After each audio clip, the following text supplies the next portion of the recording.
Hello everyone, this is part 9 of What If Naruto Was a Scientist Like Orochimaru, and I hope you guys enjoy this video and to like, to subscribe, and check out the playlist, to see more comment down below. Now let's start the intro. They call me a god. They call me a god. They call me a god. Naruto's vulpine eyes sparkled evilly and he grinned, rising off his feet with his spider appendages and racing headlong to Kabuto, who slithered in a blistering zigzag to the boy. Orochimaru watched, her face stoic but her eyes glazed with emotion. She was proud of her boy. The boy's feet touched back down to the ground and he slammed a forearm into Kabuto's cheek, smashing him clean through the Hokage's desk and slamming into the wall behind it. The force of the blow splintered the floor beneath them, but Naruto didn't care about that.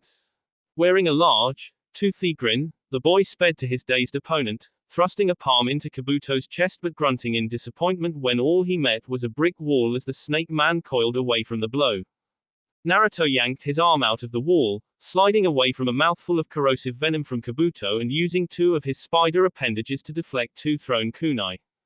The fragile ground creaked dangerously as Naruto got his feet back under him, guarding his chin against a right hook, returning a sharp elbow and huffing when Kabuto planted a hard knee into his gut, but the boy leaned heavily into the strike and unhinged his jaw, snapping down on Kabuto's shoulder with his serrated teeth. Kabuto screamed, his bespectacled eyes wide with horror, and Naruto bit through the other scientist's clavicle, breaking through it with incredible bite force and feeding out venom from his sharp teeth, before Kabuto dispersed into a mass of angrily hissing white snakes. Naruto covered his face as the snakes struck him, sinking their teeth into his body and covering him with bites. He grated his teeth. The bites hurt, but he was immune to any kind of poison his godmother's snakes could pump into his system, purposely poisoning himself for years to reach his stage of immunity. He sent another mental apology to the snakes and his spider limbs shredded them off him, turning around and sweeping his eyes around the Hokage's office, looking for Kabuto. His burning red stare met his godmother's and the woman, non-verbal, winked at him. A smirk grew on the boy's bloody lips and he clapped his hands together. He focused into his other eyes, the four dots over his eyebrows, and Kabuto surged out from his back, leading with a clawed fist, but Naruto swept aside from the blow and scattered into a fluttery of hurried spiders when another Kabuto dropped from above him, landing squarely on the mass of small, black spiders. The spiders skittered up Kabuto's legs but the man dispersed, revealed to be a shadow clone. Naruto's head and shoulders reformed from the cluster of spiders, which rose upright till they were at the boy's normal height and exuded killer intent. Kabuto heaved, clutching the bleeding bite mark on his right shoulder, healing it. Through his extra eyes, the dots over his eyebrows, Naruto could see the internal war Kabuto's sage chakra was waging against his venom, and he chuckled, sprinting to his wavering opponent. The image of his bloody mouth beaming garishly and running to claim Kabuto's head drove a harsh shudder down Kabuto's spine, fixing on the spot under Naruto's cloud of killer intent. Naruto laughed at Kabuto's terror, planting an elbow into the bridge of Kabuto's nose, spitting a line of tough spiderwebs from his mouth and catching his opponent before he could blast through the brick wall, reeling Kabuto back to him with a yank and sending the man whirling with a punch to the nose, bouncing him back and forth 3 more times. The boy then flung his head upward and the spiderweb connected to Kabuto's chest hurled him into the air.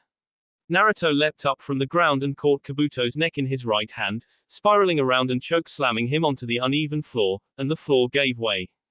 The two fighters fell through 2 more floors, Kabuto's neck and back smashing through hard, wooden floors, and Naruto gleefully enjoyed Kabuto's pain, until they got to the ground floor and Kabuto's form dented the tiled ground, creating violent shockwaves that shook Konoha to its foundations.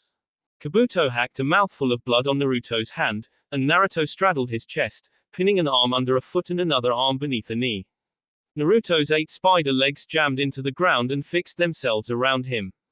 The boy reared his left fist back and clocked Kabuto clean across the face, snarling, forcing another harsh stream of blood from Kabuto's mouth and his neck to brutally snap to the right.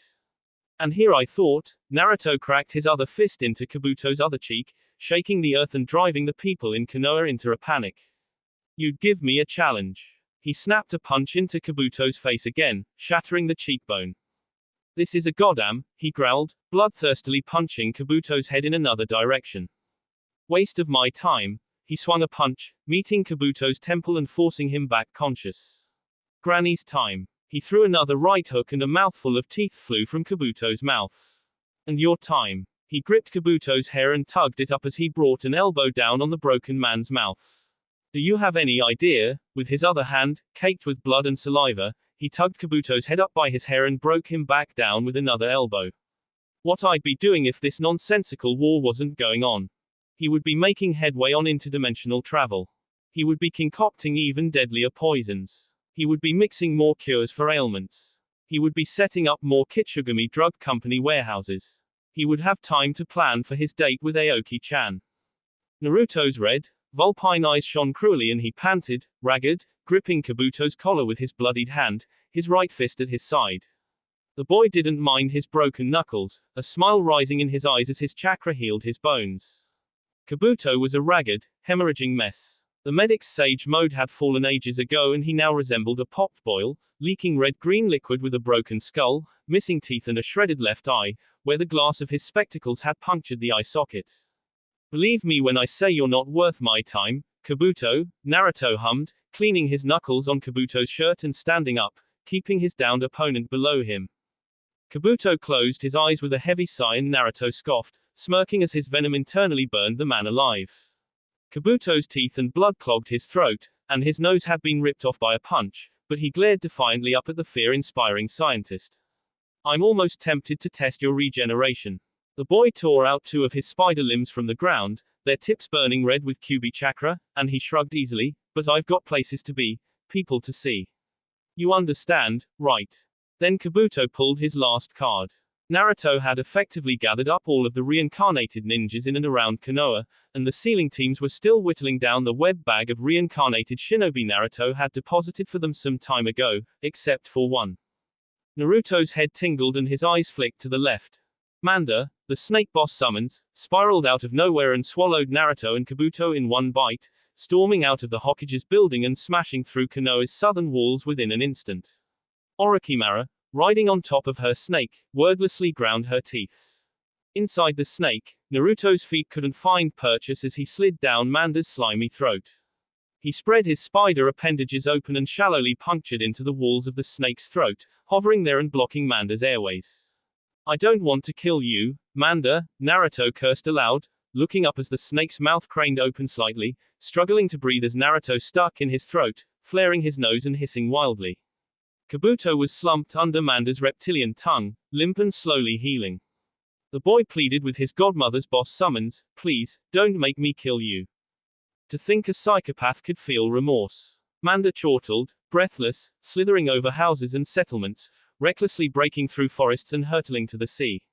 I have no choice, boy. The brat wants to kill us all. Naruto tugged 4 of his left spider limbs out of Manda's throat and fastened them alongside the 4 on Naruto's right. The boy skitted up the snake's throat, but Manda dove underwater with his mouth open, flooding his throat with water and washing over Naruto. The boy perched hard against the interior of the summons's throat, baring his teeth against the surge of water, but the force tore him off and whirled him down Manda's throat. "It," Manda bellowed, descending deeper and deeper into the sea. "It, now." Bellowing back in a flurry of water, Naruto swore, whipped round and round in a whirlpool inside Manda's guts. He gnashed his teeth and exhaled steam. The jutsu he used next was a quick, humane send-off for the boss summons, at least for someone like Naruto. The boy opened his maw and a tiny black speck grew before his mouth, swelling and expanding rapidly. The boy made sure to balance his chakra with the Kyuubis, roaring as the twister inside the snake's stomach spiraled faster and faster. A shroud of red chakra flickered over Naruto's body, coating his form, growing a pair of fox ears at the top of his head and deepening his whisker marks. The boy's hoodie and backpack withstood the heat and pressure of the Nine-Tails chakra, weaved from the finest spider silk and woven through with tough fuinjutsu for this very purpose. Naruto's red, vulpine eyes shrank and his sharp teeth elongated, as did his fingernails. 7 tails warped out from Naruto's tailbone. Using his extra sensory organs, he determined which direction Manda's head and tail were, and he faced the massive snake's head with the beach ball-sized sphere of dark chakra. Tailed beast ball, he called with finality and exhaled the ball of toxic chakra in the direction of Manda's head. It resembled a miniature sun, inverted black and thrumming with dark chakra. Hanging for dear life on one of the giant snake's fangs, Kabuto's eyes widened at the rapid approach of the giant chakra ball, instantaneously burning and withering whatever it touched as it surged up the snake's throat. The man shaded his eyes from the dark glow of the small sun and shouted, alarmed. The sphere shot faster than its size implied, and it seared through Kabuto, incinerating him, and instantly destroying Manda's head as it burst out. There was nothing, and there was no pain. One moment, Manda was alive, and the next he wasn't. The tailed beast ball imploded at the bottom of the sea, lashing vicious shockwaves into the dead snake, and thrashing Naruto back into the lining of the snake's stomach. The unending shockwaves tore the dead snake to shreds, sparking up a violent underwater earthquake and pulling Naruto deeper underwater. Hastily, the boy took out an oxygen mask from over his shoulder, inside his back, and fastened it to his face, inhaling grateful gulps of air and firing his brain to come up with an idea. He promised Aoki-chan that he would come back to her alive. Naruto's Kyuubi cloak glowed red and black in the darkness of the ocean floor. The boy pulled his spider limbs back into his body, as they would only be a hindrance in this situation, and he spat webs into his hands, clenching and unclenching his fists till the webs covered his hands completely.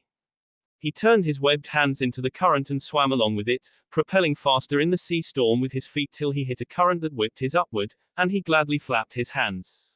He windmilled his 7 tails hard, beating against the strong current. The darkness at the sea floor was gradually replaced by merry streams of light from the sun. Then a stray shockwave slammed into him, throwing his progress into disarray as he tumbled into a decline. The boy snapped against the urge to panic, grating his sharp teeth for any more ideas, until a pair of hands grabbed him under his arms and lifted him. Naruto looked up and met his godmother's golden yellow eyes, glittering and smiling. She pulled him out of the water and held him steady till he was properly treading water. The woman stood back and Naruto looked at her. Orochimaru didn't have the weary, tired circles around her eyes, and her gray complexion wasn't from any sickness.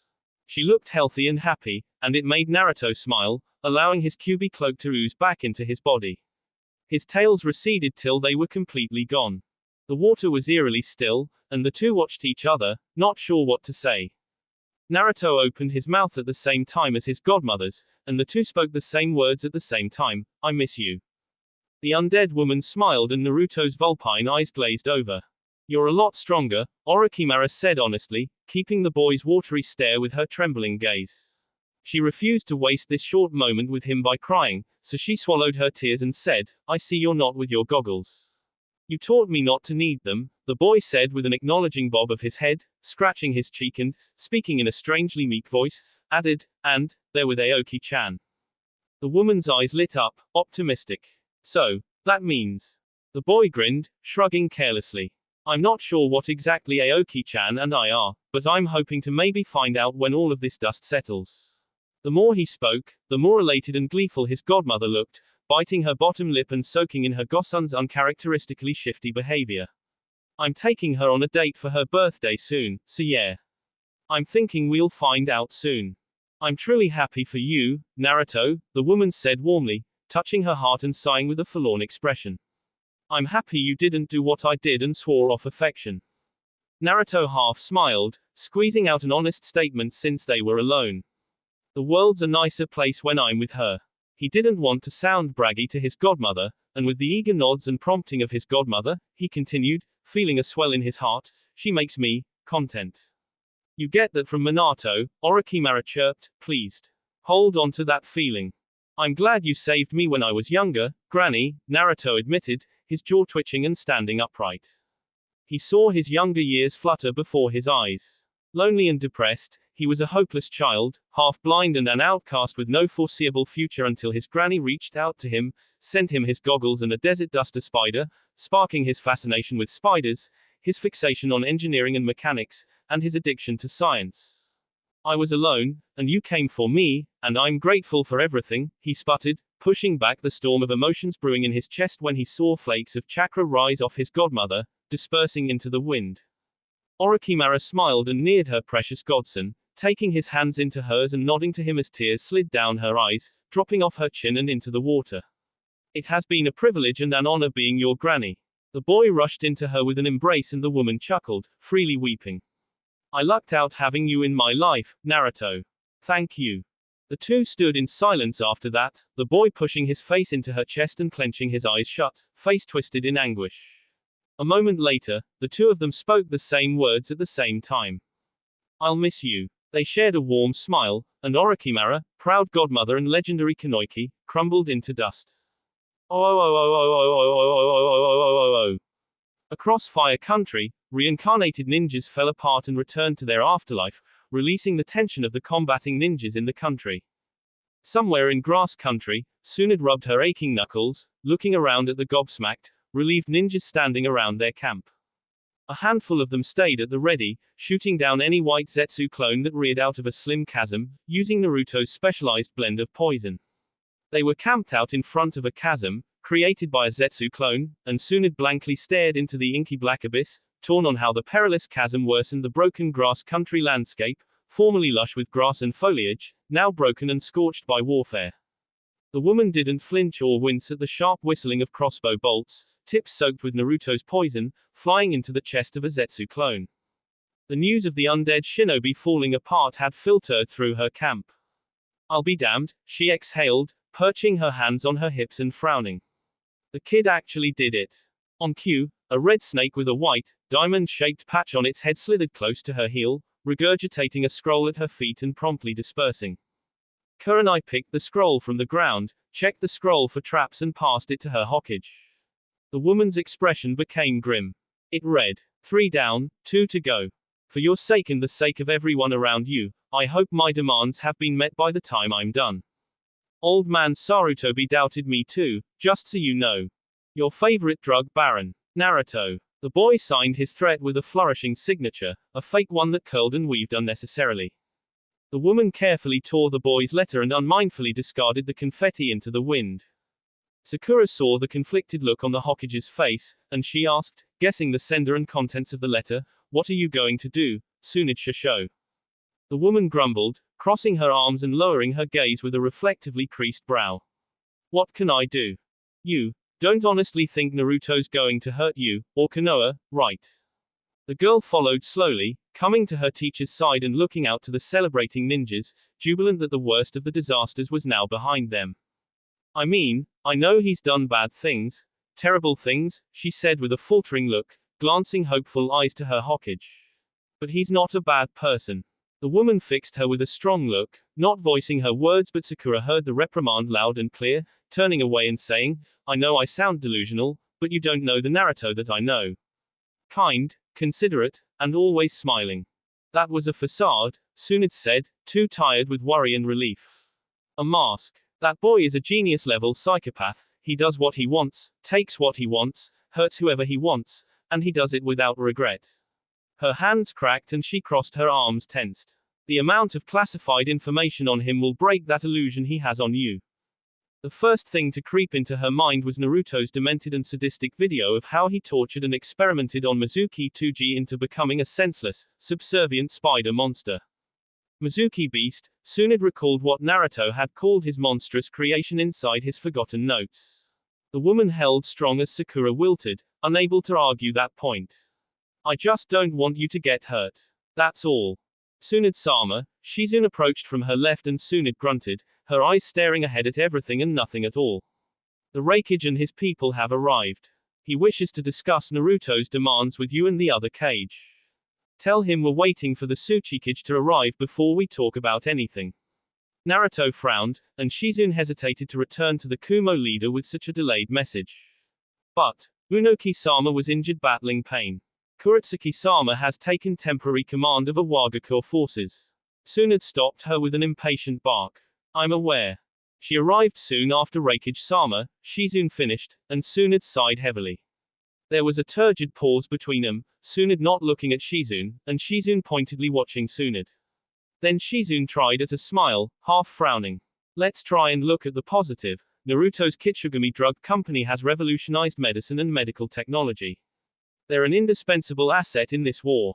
Built on torture, intimidation, the dead bodies of men, women and children, and a whole library of other crimes, Tsunade interjected. Legalizing its existence is a spit on the face of everyone he harmed. Don't you think I know that? Shizune whispered hotly. Sakura stepped between her teacher and her friend as Shizune swelled up against Tsunade, who remained impassive. Don't you think I want Naruto punished 10 times worse? Then don't defend him. I'm not defending him, Shizune said, her ire rising. But I want this war to end, and that Butcher is the only one making a difference. Shizune, Shosho, it's alright, Sakura insisted, playing the peacemaker. Someone politely coughed to get their attention, and the three of them turned to the person. Gaara looked at each of them, his arms crossed and his voice measured. If Konoha does not wish to comply with Naruto-san's conditions, then we can all take a majority vote in favor and, politely, leave Konoha at the mercy of Naruto-san and the KDC. He spoke bluntly, and Tsunade didn't appreciate it. Gaara, though, overlooked the rising heat as the woman exhaled from her nose. As most of Naruto-san's victims are from Fire Country, I understand your indecision, Tsunade Dono. Don't claim you understand anything, Gaara Dono, Tsunade grated. But, Gaara proceeded, unintimidated and disconcertingly calm. Kumo and Iwa have also suffered from Naruto-san's exploits, but are willing to overlook that because of his war efforts. I only ask you to consider the health and well-being of your people. If Naruto deactivated his drug company's warehouses in Fire Country, again, there would be mass hysteria due to the unattainability of certain essential medicines. The KDC was so deeply rooted in Konoha's, and the continent's, way of life that if any village or country was isolated, the fallout would be catastrophic. It was so gradual and so methodical, Tsunade was almost tempted to applaud the boy on this grand achievement, knowing well that a considerable portion of the credit for expanding the KDC rested on Naruto's second-in-command, Aoki-chan. Kiri's reconstruction rested on a bedrock of KDC support. Tsunade's revitalization was built on a foundation of KDC support. Iwa's redemption and reintroduction to the world, after trying and succumbing to the pressures of Naruto's company, was bolstered by KDC support. Kumo's waning population were being sustained and revitalized by KDC support. Konoha's health and medical sector would be crippled without KDC support. Smaller villages and countries were throwing open the doors, and happily waving the KDC in. The other cage must have noticed the global manipulation, burrowing its tentacles as deep as the continent's black market, but rather looked the other way for the sake of staying in the good graces of Naruto, Aoki-chan and the Kitsugumi Drug Company. They were only seeing good things from their alliance with Naruto's company, and they wanted to keep it that way. Naruto wouldn't bat an eye at anyone's defection, and would relish in their suffering. Tsunade inhaled slowly and exhaled. Soon, she promised herself. I'll break Naruto's hold on this world soon. The assembly of Five Kage agreed to comply with Naruto's demands, and summarily started erasing his wanted status in their respective bingo books, formally established the Kitsugumi Drug Company as a legal entity, and sent orders for their shinobi to not antagonize the workers of that massive corporation. Reports came in that Kisame Hoshigaki was injured and fleeing across grass country to Kiri, and Aoki-chan was giving chase. Kiri scouts reported that the Ronin had separated her quarry from Samehada, as well as one of his arms, and was executing Rain Ninja that stepped in her way. Naruto hid his smile as he strolled through a dense forest back to Konoha. This would be a lot faster if you'd taken one of my spiders, he said smoothly, walking with his hands behind his head and with an easy stride. His hoodie was thrown over his head, casting a shadow over his face, except for his evil red eyes, sparkling deviously under the shade. The earpiece he spoke into remained silent for a moment, aside from the infrequent panting and the sharp rush of wind. The boy closed his eyes and hummed, and Aoki-chan scoffed breathily. Is that regret I'm hearing? I'm perfectly capable of doing this without spiders, sir. A quick frown flickered over Naruto's frown at her address. I've chased down and killed harder game than this coward. She released a hard breath and Naruto heard the sound of feet pelting down gravel. He heard her smile through his earpiece, asking him, how's the hunt on your side? Just about done. I barely used any jutsu for the last one, he replied honestly, stopping and pursing his lips. His vulpine eyes looked to his right and he hummed reflectively, 3 dead, Madara's being tricky. Are we talking about the one-armed Madara Uchiha or the real one? Whichever I find first, Naruto answered, frowning at the ripple of goosebumps that crossed up his right arm to his shoulder, furrowing his brow. A slow grin cracked on his face. His white, serrated teeth displayed clearly from the shadow of his hoodie. I think someone's playing a game with me. Sir.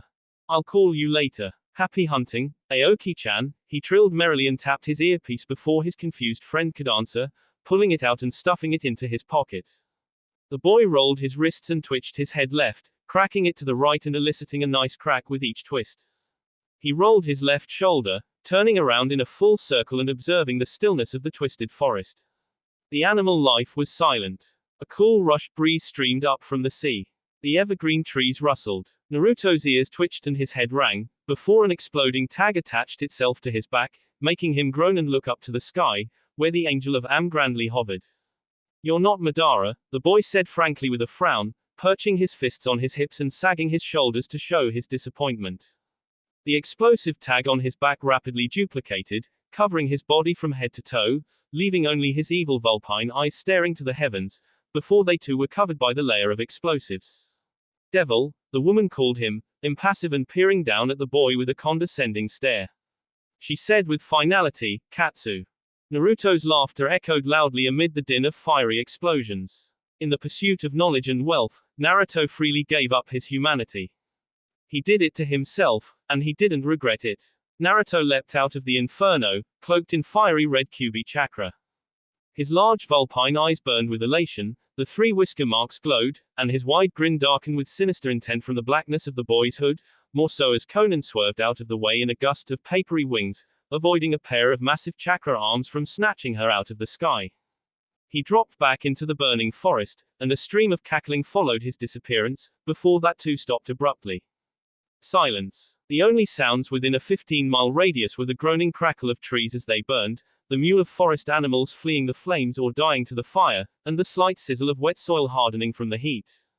Conan flew higher, avoiding the lash of fire and heat nipping at her heels, her expressionless face cracking, and she frowned ever so invisibly, looking below her and searching for the deranged child. She skirted away when the boy bounded from the forest fire, but this time the boy whipped around and clasped his hands behind his head as he fell back into the forest, beaming as he called out, "Got you." Conan's eyes flared wide and she slapped her neck, killing the spider perched under her left ear, but it was too late. The creature had sunk its fangs into a vein and Conan's body locked up, slamming upright and ramrod. She tumbled out of the sky as her chakra fled her, scattering in the wind like her paper wings. She couldn't scream, her jaw screwed tightly shut, hard enough for her to feel the creak of her teeth grinding against themselves despite the roaring howl of the wind as she plummeted from the heavens and the bellowing forest fire she crashed into, breaking her back into a burning tree and smacking stiffly onto the hard forest floor. Her eyes bulged from their sockets, whirring wildly as her irises shrank to pinpricks. The forest was red and the heat clogged her throat, already hardly able to breathe from the venom. The flames licked her skin and burnt her body, charring her Akatsuki robes and her shinobi clothes. Her sweat evaporated from her body and her skin darkened as she burned, coated with ash from the tree she had snapped her back against as she fell, lying in the wreckage of burned wood and ash. HNG, she grunted through gnashed teeth, her stoic face shattering, panting hoarsely and swallowing, growing panic rising from her gut as her body refused to obey her. Contrasting her paralysis, Conan was finely attuned to every sensation happening around her, the fire lapping her face and body, the hiss and sizzle as her clothes burned, and the slightly heated wind that rumbled through the forest from the south. She heaved, flicking her eyes down to her right at a distinct crunch, the sound of feet marching on hardened soil and ash. Naruto entered her line of sight, tugging back his hood and smiling with deceptive niceness. The Kyuubi cloak shrouding his body resembled the flame of a candle, steadily flickering red and protecting him from the heat of the forest. His red, vulpine eyes were ablaze as he bore down on her, standing close to her head. Honest question, he began, the mask of kindness on his face lifted and the corners of his lips tingled, closing his eyes and smiling shallowly, have you ever been a hostage? He bounced his fist against her face, and the woman slumped unconscious. Oh. 2 hours later, a camcorder reached the hands of the leader of Am, Pain, delivered by a spindly, tall spider, bearing the recognizable markings of the spider clan on its bulbous abdomen. It regurgitated a single finger, a middle finger with black nail polish, not minding the slobber that leaked from its fanged mouth.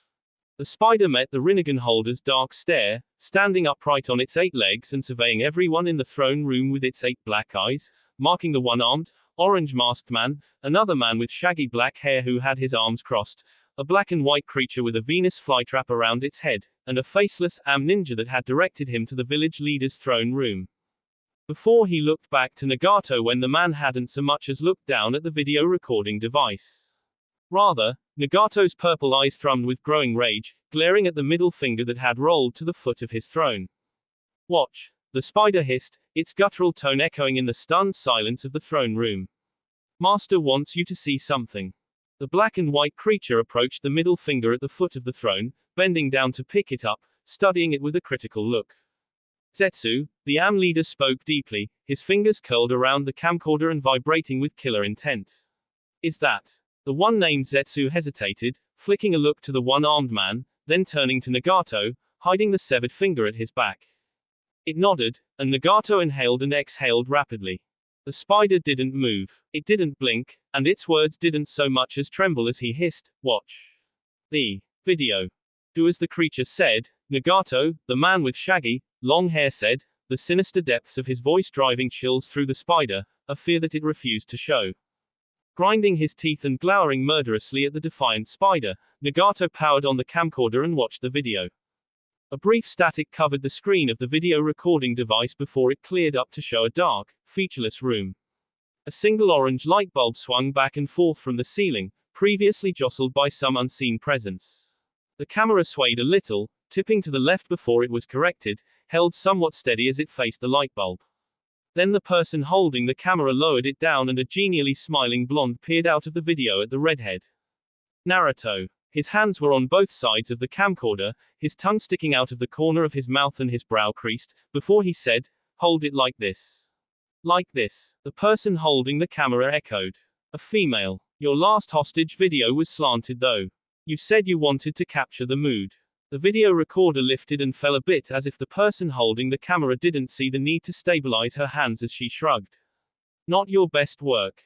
Not my best work, the boy admitted with a sigh, letting go of the camera as the camerawoman stood back a step. He pointed at the camera. Is it recording? Yup. Really? His brow jumped up, before he waved his hands flippantly. It's fine, it's fine. I'll edit this part out.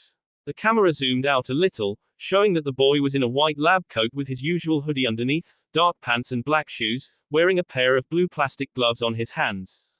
Naruto's face then scrunched up and he tapped his lips, asking the camerawoman, "What's that guy's name again?" The guy with the purple eyes. He scratched the top of his head. It starts with an N. It's on the tip of my tongue. Nagato. Naruto snapped his fingers at her, smiling affirmatively. Nagato. Should we start over? As endearing as your randomness can be, I think you should have practiced first.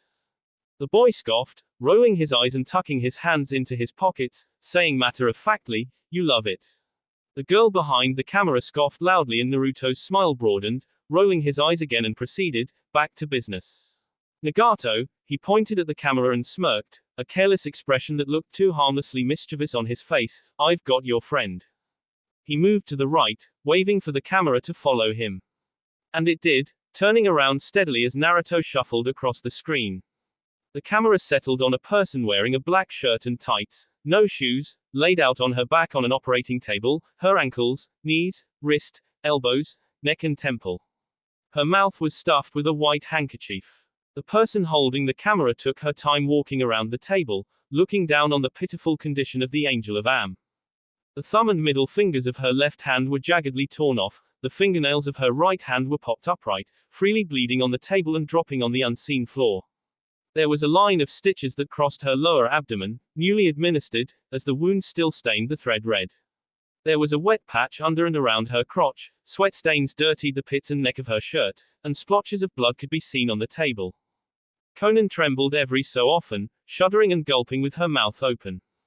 Conan here, he swept to the head of the operating table and clasped his hands on Conan's shoulders, making the woman recoil and whimper, her pleas muffled by the handkerchief, has been extremely cooperative. He grinned suddenly, exposing his rows of serrated teeth in a malevolent expression of glee. Haven't you, Conan? The woman on the operating table tried to nod her head, quaking fearfully and weeping a few tears from her largely widened eyes, directing a look to the camera before flicking a weeping glance up, looking at the boy standing by her head. Something not many people know is that there is no such thing as complete pain tolerance, Naruto lectured, squeezing the woman's shoulders and making the woman jerk. A person could be able to endure being stabbed, getting an arm torn out, or have their eyes pulled out of their sockets without so much as losing to the pain and releasing their secrets. But, he held up a finger, there will always be something they cannot endure. He motioned to Conan's hands, her missing digits and the raised fingernails, gesturing also to her torn open and stitched shut guts. Conan was tough. Her pain tolerance is through the roof. Otherworldly. He centered the video recording of himself, chuckling genially, now, I'm going to respect Conan's privacy and not reveal the nature of pain she can't endure. He dramatically placed a hand on his chest and fluttered his vulpine eyes. I might be a monster, but I have morals. The girl behind the camera released a short laugh, quickly stopping her amusement when Naruto shushed her, smiling. I know your weakness, Nagato. He jabbed a thumb over his shoulder. And it's not her. The boy gingerly pulled off his plastic gloves, balling them up and carelessly tossing them over his right shoulder. The rain clouds over Am thickened and the rain pelted down harder, thundering and crackling with lightning. Everyone besides the messenger spider looked out of the window at the heavy downpour, noticing that the rain sparkled, like miniature gems pouring from the sky and splashing on whoever, or whatever it fell on, splattering exactly like water.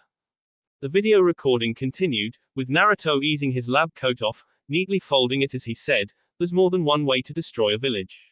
You don't have to have massive muscles, and you don't have to use apocalyptic techniques.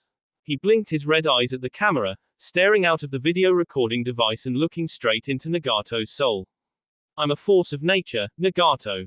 The storm outside picked up and sheets of rain wore down on the building, forcing the people on the ground to scatter in search of shelter, holding on for dear life to anything bolted to the floor. I only need a good enough reason.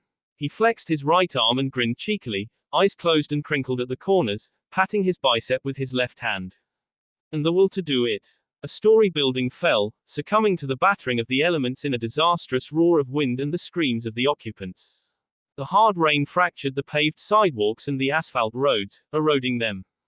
You'd be surprised what a few mixtures thrown into Hidden Rain's atmosphere can do.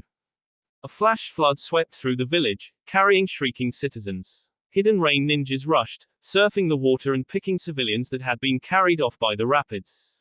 Some of the civilians couldn't be rescued, dashed against the sides of buildings or forced under the water by the strength of the current. The village's developed drainage and sewage systems were overloaded, flooding the entirety of the village with rampaging rainwater and human waste. The walls of some residential homes came down catastrophically by a combination of the gale and the flood, mercilessly slamming into the occupants. The panicked calls of parents calling for their children sounded under the howl of rain and wind. Here's what I want you to do, Naruto said, fixing Nagato with an unwavering look. The camera was positioned in such a way that only Naruto's face could be seen, and the dark backdrop of the room melted away. The boy's face was unnervingly stoic, staring hollowly out of the camcorder. Call your forces back to Hidden Rain, abandon the war, and never look back. The rush of water slammed into the Amekage Tower, breaking through the ranks of ninjas withstanding the force at the doors and flooding the reception area. Water gradually filled the stairwell, climbing from the ground floor to the first floor. As for Madara, whichever Madara, I don't care, kindly bundle him up and leave him outside of the village. I'll catch Setsu sooner or later. The one-armed Madara activated his Sharingan and vanished into a vortex, spiraling into his right eye and disappearing completely. The other Madara remained unfazed, although his teeth gnashed with a hard curse. Do that and I won't wash Hidden Rain off the face of the earth. The boy shrugged. Maybe you'll even get Conan back. Who knows? The great doors of the throne room exploded inwards and water surged into the hall. Nagato sharply lifted his eyes to Madara, the Madara that hadn't fled, and his Rinnegan hummed with power. The ground echoed with explosions, coming from below the ground level and rapidly powering upwards, punching hole after hole from underground and shaking the building, forcing water to flood the subterraneous tunnels of the tower. Just as soon as the redhead forced gravity to keep the Uchiha fixed to the spot, Madara flickered away in a blur of speed, barely avoiding two pairs of arms that broke out of the ground to capture him. He blazed in a wide arc around the growing hole in the throne room, leaving a path of afterimages in his wake as a red laser doggedly chased him, screaming through the rock wall of the great hall and screaming to sever the undead Uchiha's legs, trying to stop him from fleeing. The hole from which the path erupted enlarged and water poured into it. No one on the floors below was safe from this crumbling expansion, either caught in the flood or falling victim to tumbling into the abyss below as the building broke apart. Their wails as they plummeted into the hole weakened the lower they fell. The messenger spider leapt to the wall and attached himself there, spectating the events unfurling before his very eyes. Madara raced across the wall, dodging a red-tipped missile and bound off the wall to Nagato. His dark eyes spiraled, turning red and evolving. The statue looming behind the leader of Hidden Rain groaned as Madara landed behind the Amekage. Nagato's head toppled off his shoulders, falling to the ground and tumbling down the 6 steps to the bottom, splashing into the water at the foot of the throne. Madara lowered his gunbai, the large, unbreakable, gourd-shaped fan, and grunted with a displeased frown as the head rolled down the Amekage's front, tumbling down the stairs and dropped into the water.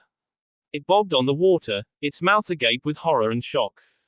Madara didn't glance away as the storm outside stopped all too suddenly, falling to a calm still as rays of sunlight penetrated the thick clouds, bathing the broken village in light. Nagato's headless body slumped to the side, propped up by the chakra rods impaled into his back and connected to the broken demonic statue. There were 30 seconds of uninterrupted silence, where a constant stream of flood water rushed down the several holes the path had punched through to reach the throne room. Standing with a stunned slouch at the bottom of the stairs, Zetsu gawked at what had just occurred in 1 minute. Toby was gone. Nagato was dead. Conan was captured. Hidden Rain was finished. Let's see how quickly you all turn on each other. The camcorder was still in Nagato's hands, clasped in his fingers, and Naruto laughed hysterically. People are so predictable. And with that parting message, the video flicked off. It dropped out of Nagato's formerly rigid death grip and noisily fell down the stair, splashing into the water. The demonic statue creaked, its 5 open eyes glaring down at the unimpressed Uchiha, swirling with the presence of the sealed-tailed beasts, the 1 tail, 3 tails, 4 tails, 5 tails, and 6 tails. The ethereal blue arm evaporated into nothing. The spider messenger dispelled to warn his master of the battle ahead.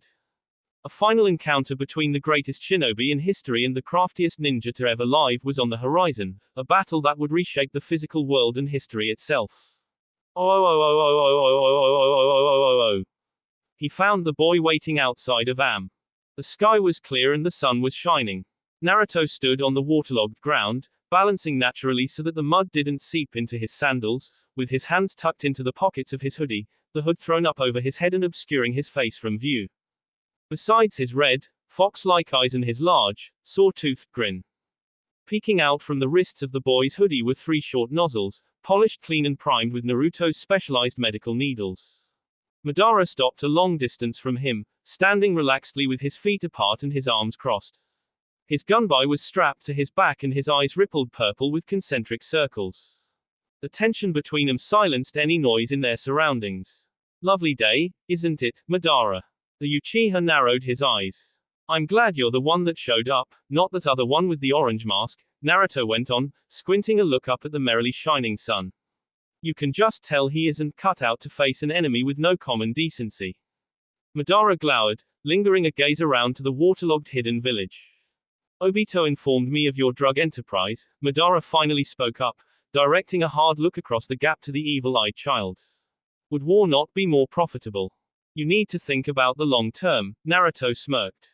War isn't long term. The conditions the village leaders agreed to, now that's long term. Now I can live my life and do my research in peace. He took his hands out of his pockets and raised them in a dramatic shrug. I'm past making a profit. I've made enough profit to last me 5 lifetimes. The boy motioned to Madara, asking, what's your reason? The revival of my clan. Their restoration to their rightful place. The boy hurriedly pursed his lips, suppressing his laugh. But that will have to wait until I handle you, boy. Naruto's brow twitched. Is that right? Madara didn't reply and his Rinnegan glowed. Quickly, Naruto raised his forearm guards to his face and chin, and a complete Susanoo walked out from Madara's eyes and cut the distance between himself and the boy in an instant, grabbing the boy and squeezing its fist, crushing the child into a bloody paste. Madara wasn't deceived though. His Susanoo's fist exploded open with red fire and an unearthly beast burst out with a vengeful bellow, growing to be the same giant size as Madara's Susanoo as the Uchiha reared back.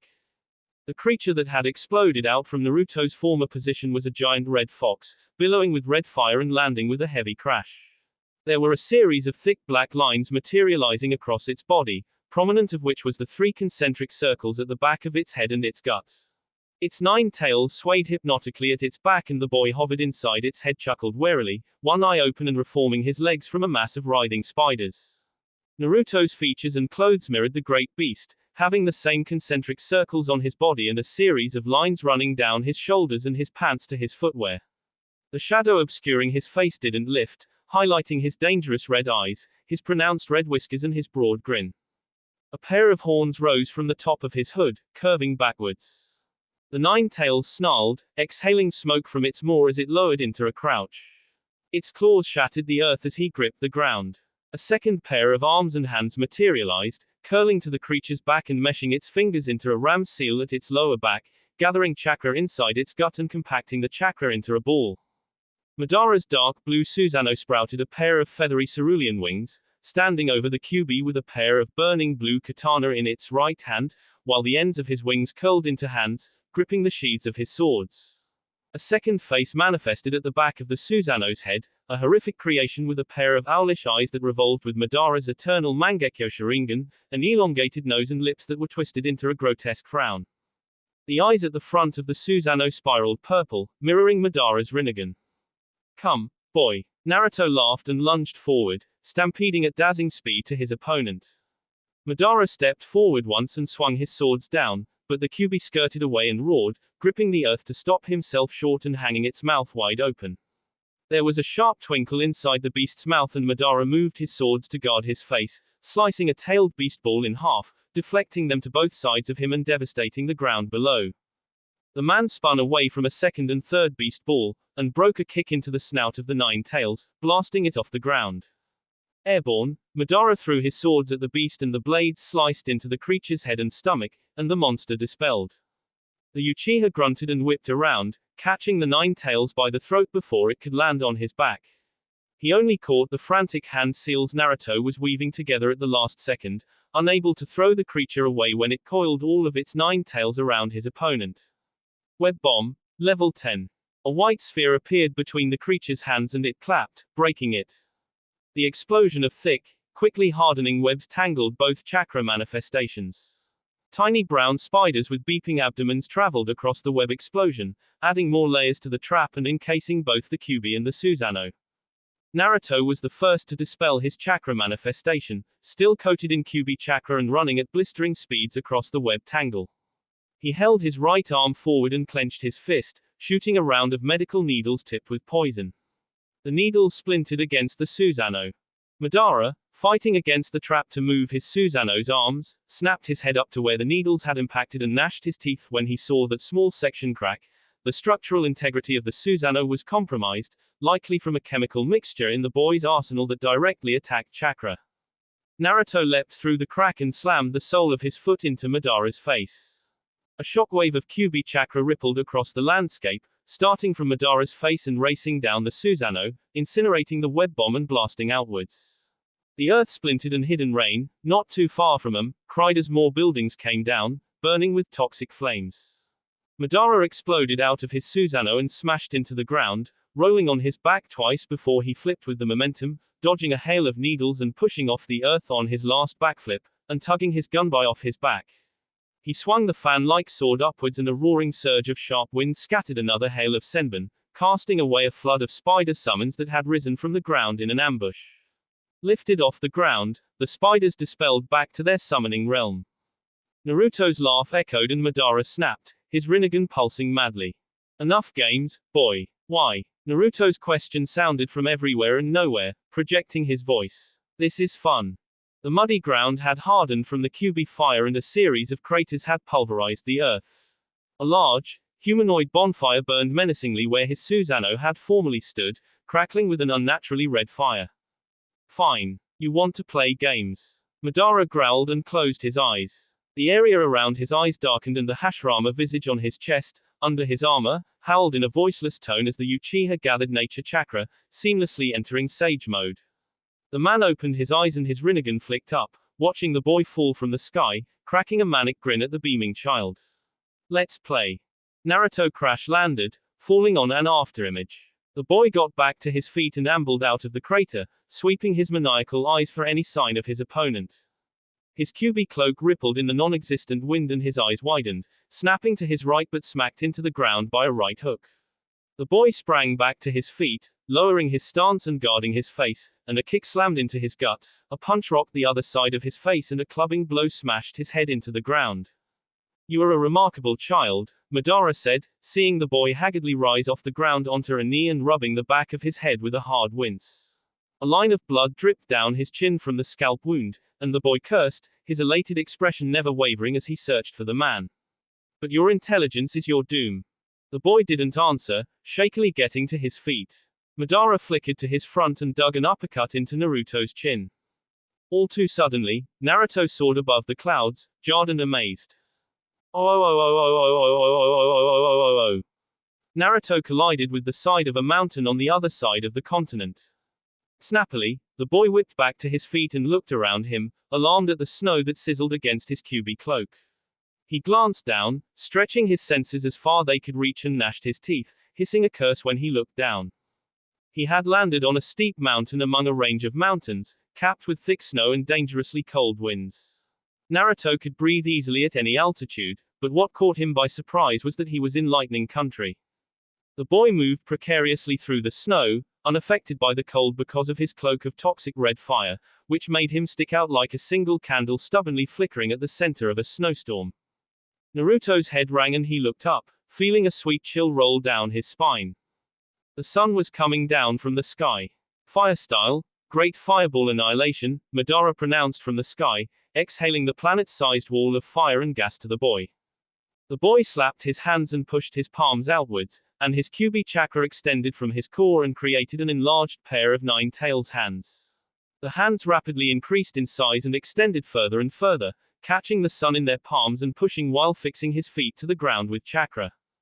Naruto bared his teeth and roared, feeling the sun fight against his hands, slowly winning as his feet were forced to shuffle back.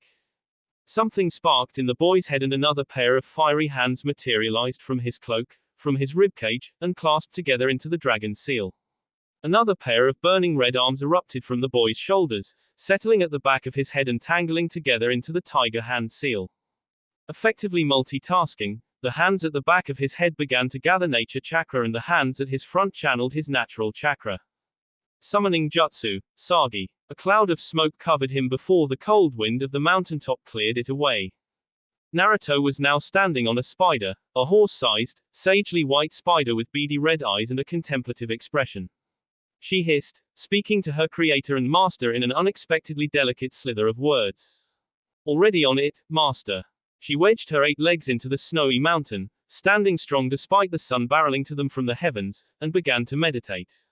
It took her a few seconds. 2 of the 4 dots over Naruto's eyebrows, his extra eyes, grew in size and became beady red vulpine eyes, horrifically similar to Naruto's original eyes.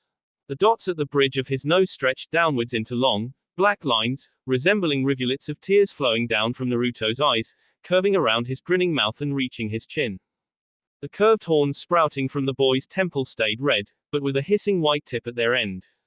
Supporting her master by collecting nature chakra and easing him into sage mode, the flames covering the boy changed from red to white, and his pants and shoes rippled black. A spider emblem drew itself on the back of his hoodie, its 4 lower legs reaching his heels and its 4 upper arms draping over his shoulders. He called this form his spider mode.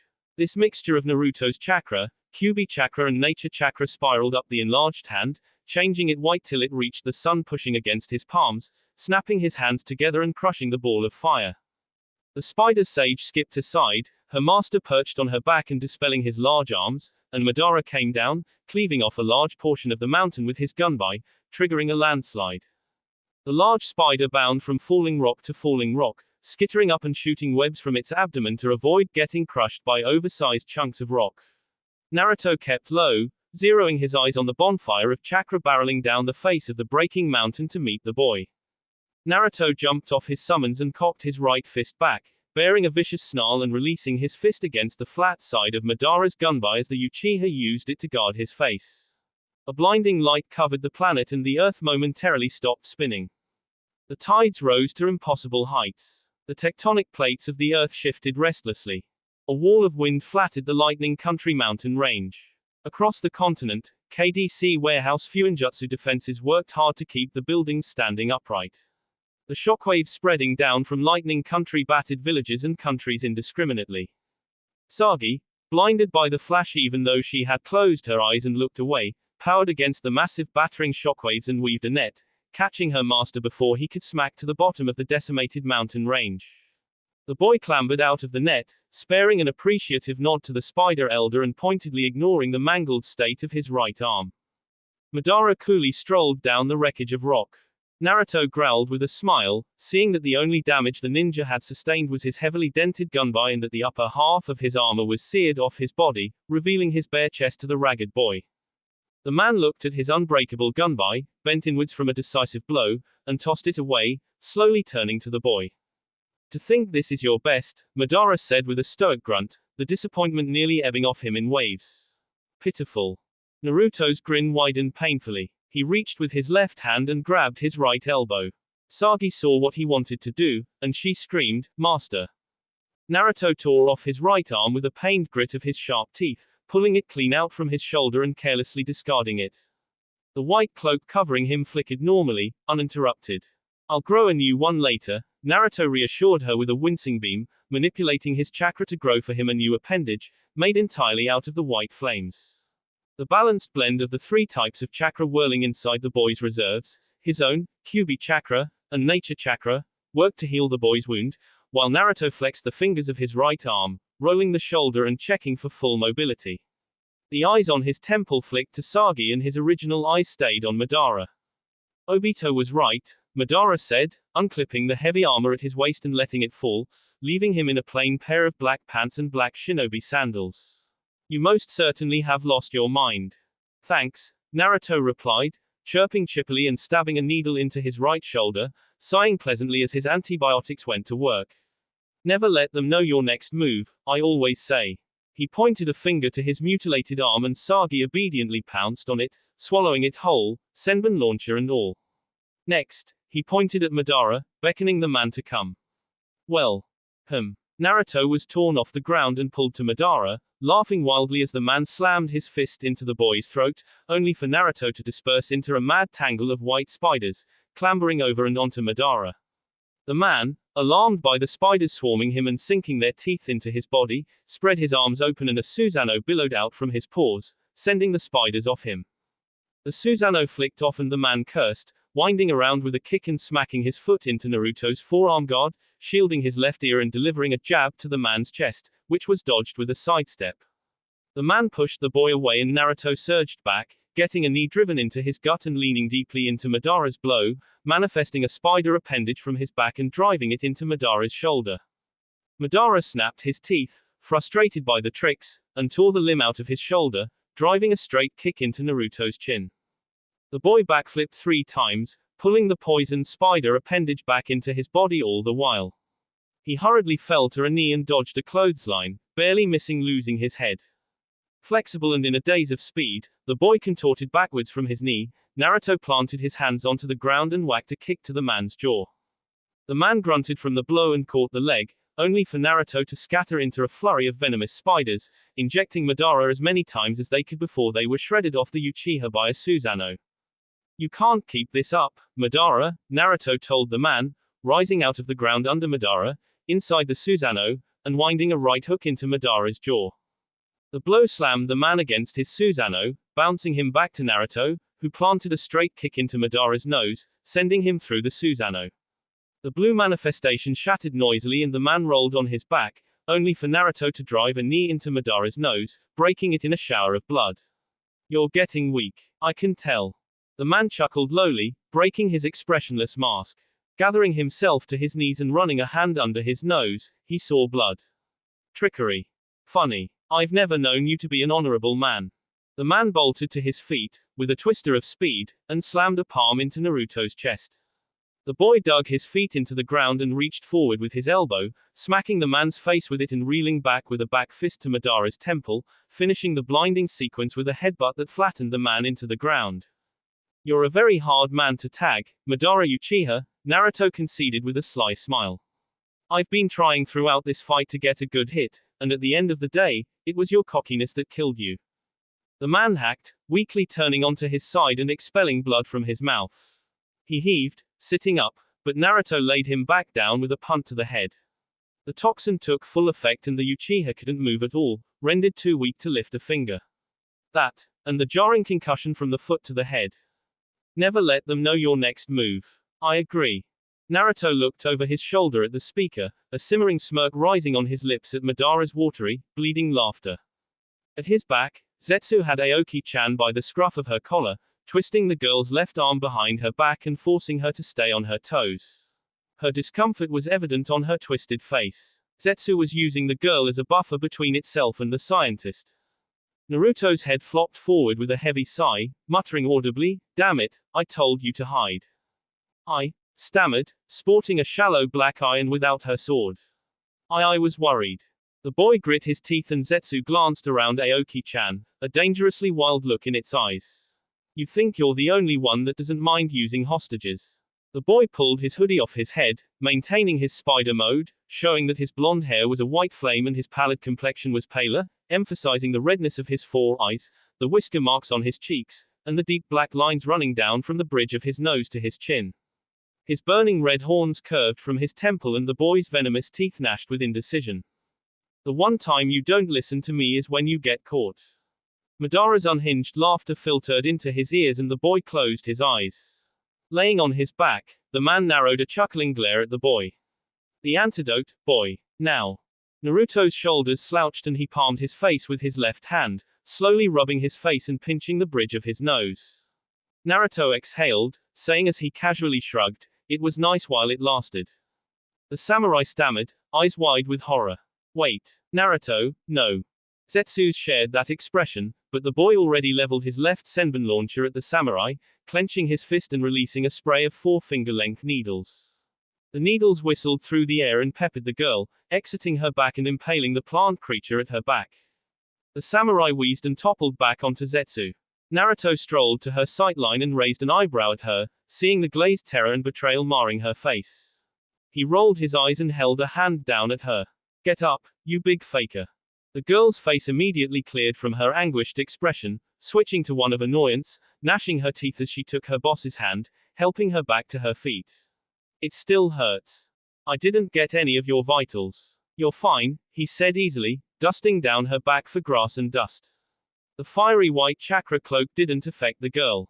When he was satisfied, and at the girl's complaints, he took hold of both sides of her face and leveled her with a searching look, asking her a lingering question. "Did it?"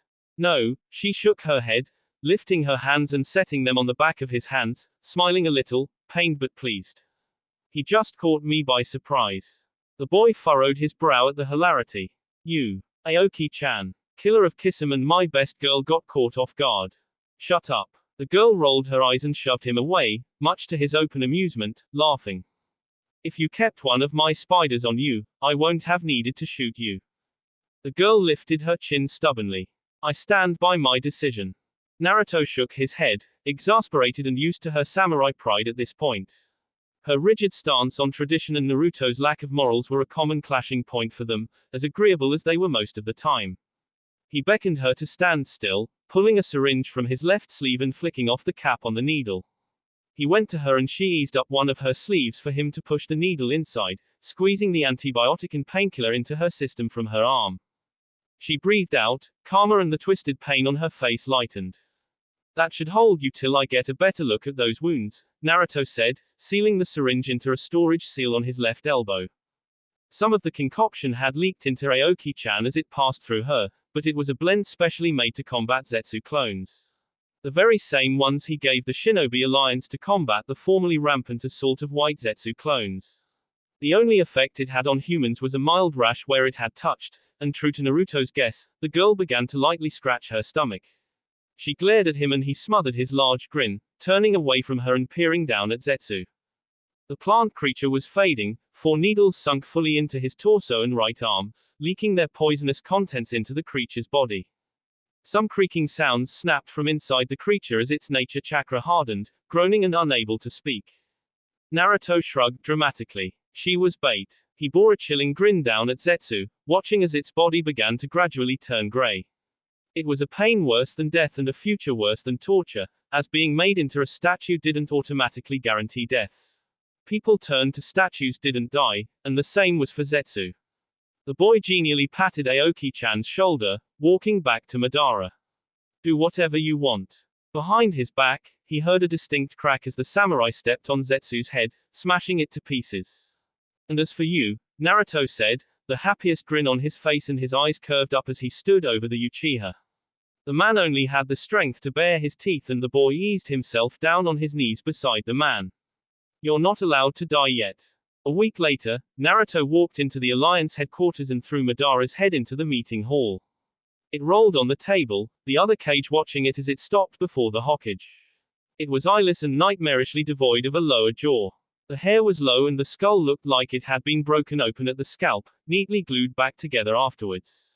Naruto hid it well, standing at the doorway in a dark green coat that was unzipped at the front to show his black shirt and pants, and ninja sandals, having his right arm wrapped in a plaster cast underneath his coat, held to his body by a sling and leaving the sleeve empty. His blonde hair was cut a bit shorter and there was a slight wince in his larger-than-life grin. His eyes though conveyed a mix of enjoyment and malice. The boy smilingly looked around at the gathering, accepting the nods of respect from the Kazekage, the Mizukage, and the new Tsuchikage, before his red eyes stopped at the festering Hokage, glowering at Madara's severed head, its hollow eye sockets staring at her. He spoke his next words to her. Don't bother me again. He gave her a winning smile, and a two-fingered salute, and left the meeting hall. That will be it for this video. If you want more, comment down below, like, subscribe. And see you guys later.